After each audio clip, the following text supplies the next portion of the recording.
जब सरदार पटेल को वोट मिल गए तो बहुत दुखी हुए बेचारे। उनका मन जने कभी आभा कभी मनु कहां कहां दुखी होता था, पता नहीं चला आज तक। रोज दुखी होता था उनका मन। बहुत दुखी हुए।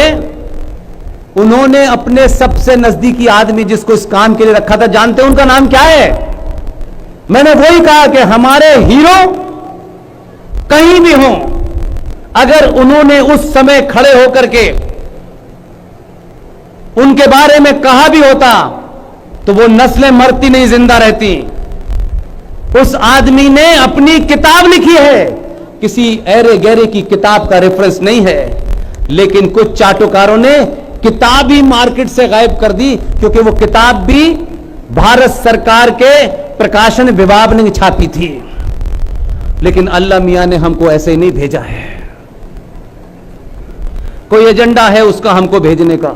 हम बहुत साधारण से सीधे से लोग थे, साधारण मिडिल क्लास की तरह अपना परिवार चलाते हैं, आज भी चलाते हैं। ना हमें कल कोई शौक था ना आज कोई शौक है। इसलिए बहुत ईमानदारी से कहता हूं कि मैं आपके बीच में अपनी मर्जी से नहीं खड़ा, मैं ये काम अपनी मर्जी से नहीं कर रहा। बार बार कहता हूं कोई शक्ति मुझसे ये करवा रही है। मैं कोशिश कर रहा हूं कि मुझसे ये पूरी ईमानदारी से हो। तमाम आंतरिक और बाहरी दबाव के बावजूद भी मैं जिस दिन लगेगा कि मुझे आप कंप्रोमाइज करना पड़ेगा, आप मुझे हिंदुस्तान के किसी शहर में नहीं देखेंगे। किसी शहर के अंदर मैं अपनी जिंदगी वैसे ही बिता लूंगा। उस आदमी की जब तक किताब मुझे मिली नहीं, मैंने अपनी रिसर्च को वहीं रोक के रखा। इसलिए पूरे देश में करोड़ों ऐसे लोग हैं कि मेरी निकली हुई बात में अगर उनको लगता है कि ये बात इन्होंने कही है, तो मुझसे पहले वो खोजना शुरू कर देते हैं। हरियाणा में किसी भाई ने एक दिन फोन किया कि आप जिस किताब का जिक्र कर रहे हैं वो किताब आपको नहीं मिलेगी, लेकिन उसकी पीडीएफ मेरे पास है। मैंने कहा जो कीमत मांगोगे मैं दे दूंगा, मुझे भेज दो। उसने कहा कि इतने बरसों से रखी थी, पहली बार मुझे इसका कोई खरीदार मिला है, मुझे आपसे एक पैसा नहीं चाहिए। उसने पीडीएफ भेजी उस किताब का, मैंने फोटोकॉपी कराया, 1300 रुपए में फोटो स्टेट हुई। यह देश उस किताब को नहीं जानता है, उस महान योद्धा को नहीं जानता है जो सबसे नजदीकी था। लेकिन जब निर्णय करने का समय आया, आने वाली नस्लों को बताने का समय आया, तो उसने अपनी नजदीकी के कारण पाखंड नहीं किया, सच लिख के गया। और उस आदमी का नाम है आचार्य जेबी कृपलानी। उन्होंने वो किताब लिखी है Gandhi his life and thoughts. उस किताब के पेज नंबर 248, 249, 250 पर यही लिखा है जो मैं बता रहा हूं आपको। इसलिए इस देश में आज होता है, कलकत्ता में चुनाव ऐसे हो गया, ठप्पा लग गया, मशीन लग गई। इस देश की नींव रख रहे थे तभी मट्ठे में ढप्पन लग चुका था। लेकिन वो किताब में एक एक बात लिख के गए। और ये अप्रैल की घटना बता रहा हूं। अप्रैल के बाद मई, जून, जुलाई, 3 महीने तक कुछ लोग शांत रहे। वो देख रहे थे कि हवा किधर जा रही है। जैसे ही उनको लगा कि अब ये हवा उनके हाथ से निकलने वाली है, तो एक घटना घटी जिसका कुछ लोग जिक्र करते हैं लेकिन सही रेफरेंस में नहीं लाके देते।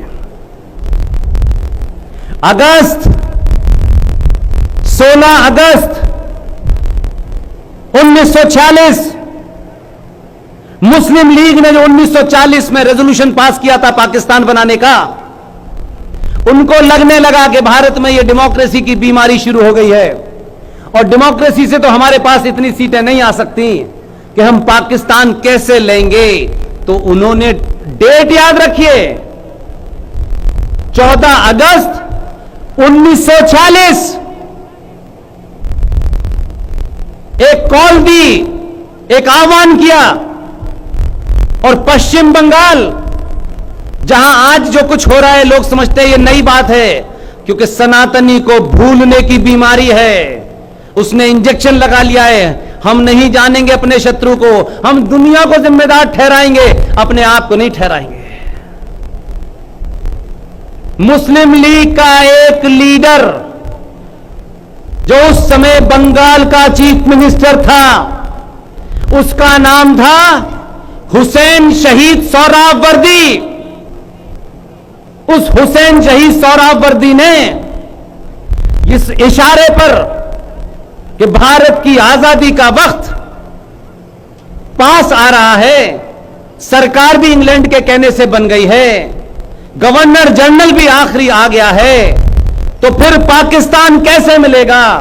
तो 14 अगस्त 1946 को पश्चिम बंगाल में मुस्लिम लीग का वो चीफ मिनिस्टर हुसैन शहीद सोहरावर्दी ने एक डायरेक्ट एक्शन की कॉल दी कि बंगाल की किसी भी सड़क पर कोई भी हिंदू सनातनी मिल जाए उसका कत्ल कर दो।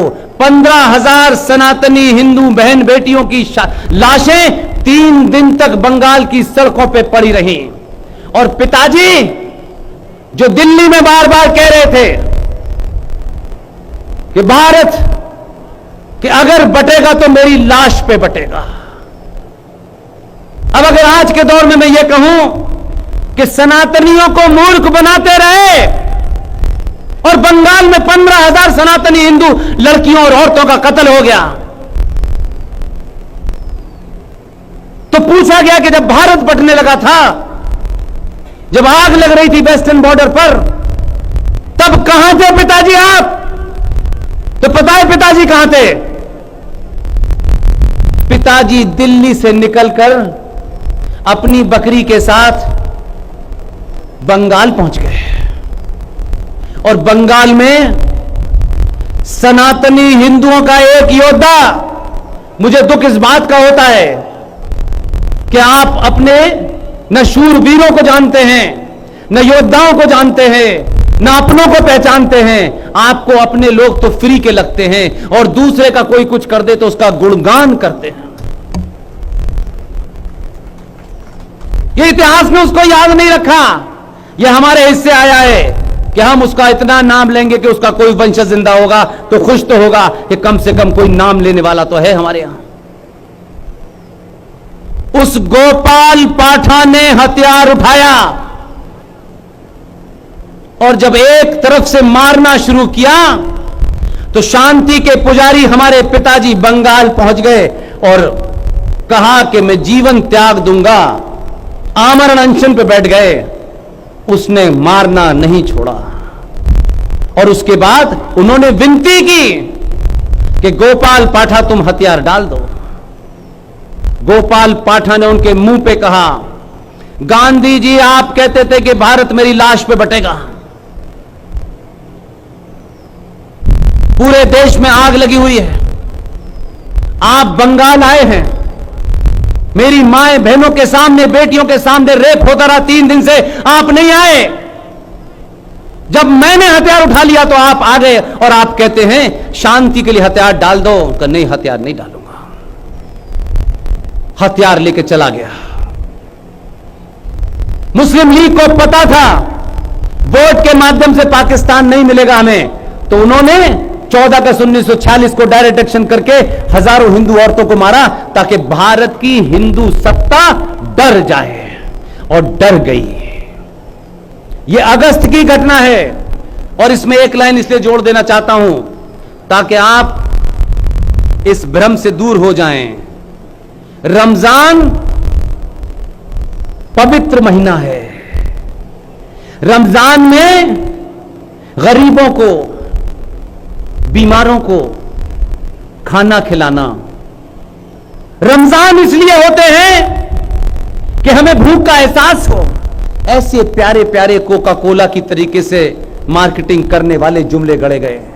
14 अगस्त 1946 को भी रमजान का दिन था जब वहां मुसलमानों ने हिंदुओं को मारा था,